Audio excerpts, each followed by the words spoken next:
Fresh fruit salad recipe. Hi, everyone. Today, we will make a fresh fruit salad. We need apples, bananas, oranges, grapes, and a lemon. First, we wash all the fruits. It is important.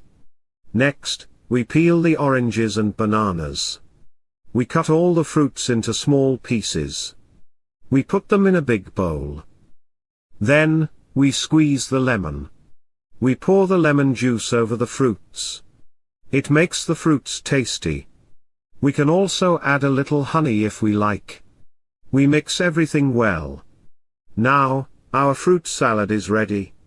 We can eat it for breakfast, or as a snack. It is healthy and yummy. Enjoy your fresh fruit salad.